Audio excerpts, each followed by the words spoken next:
For a long time, I don't think I wanted to be a lawyer. I don't really know what I wanted to do. It was a lack of direction.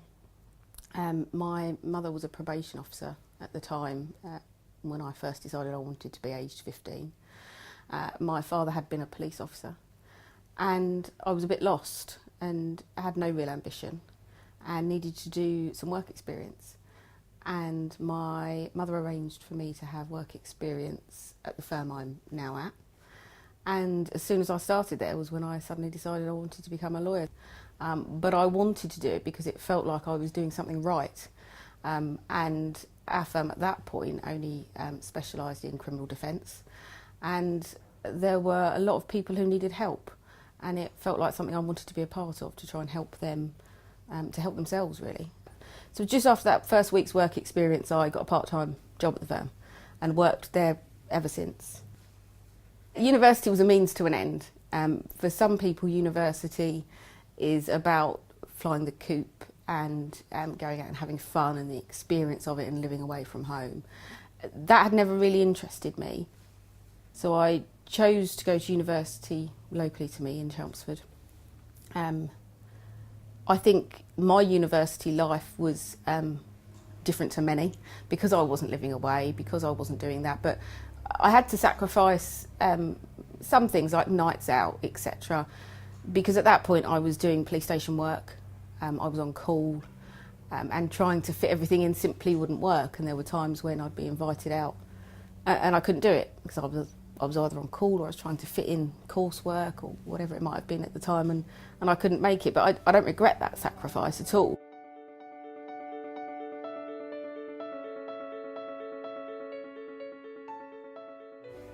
From a very young age, I think I was 19 myself when I actually got the qualification and was able to go out to the police station on my own, which in the day is not quite such a daunting prospect because there's many people around who will answer their phone if necessary. At 3 a.m, slightly more daunting, but it quickly became second nature. So once I finished the degree, I looked into how I was going to do the LPC.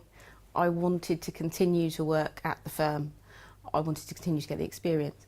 So I looked into it and realised that there was the part-time studying training contract. So I undertook the LPC 1 day a week for 2 years, worked the other 4 days a week for 2 years, and of course on call as well. And that counted towards the majority of my training contract.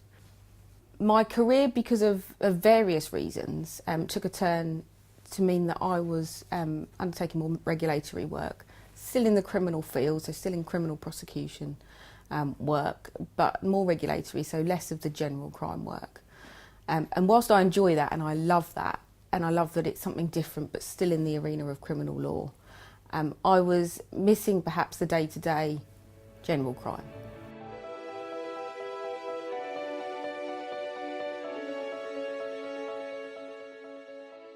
If I'm honest, my application was put in on the basis of no one gets it first time.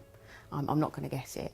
I'll just see this as a dry run, and put the application in, and each stage I got through I was surprised I kept getting through, until it got to the point where I'm thinking I'm so exhausted by this process, I really want to get it now.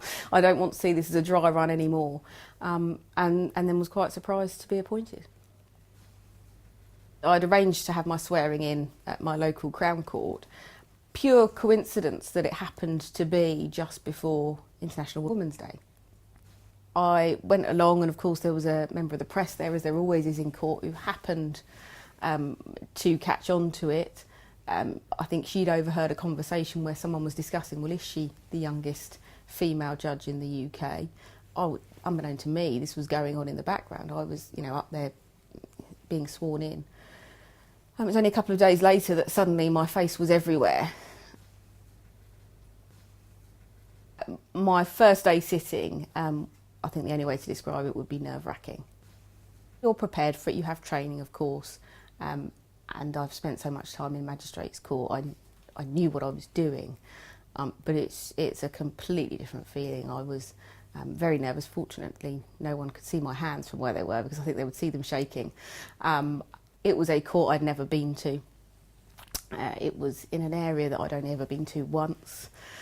So I was there super early in order to ensure I couldn't possibly be late. By the end of the day I was exhausted, but felt wonderful. I was slightly concerned when I was appointed that I might actually start doing the job and not enjoy it.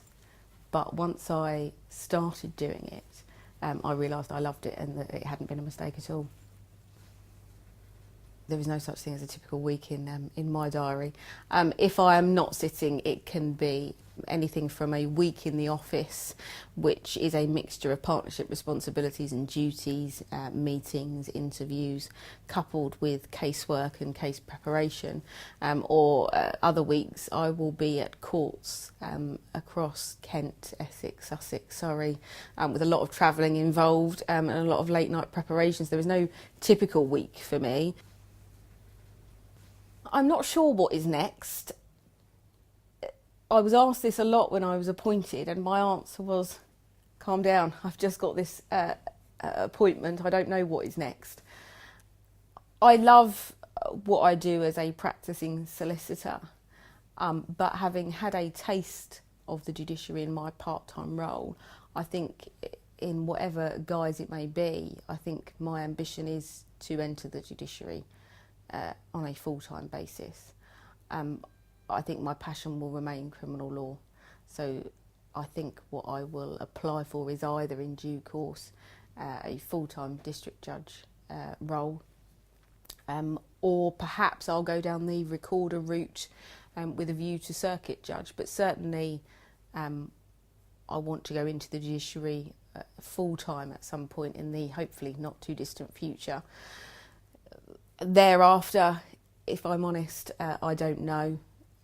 Could I see myself going further? I would like to think so, but I think it will very much depend on next steps in the short term, let's say whether I get into a full-time position.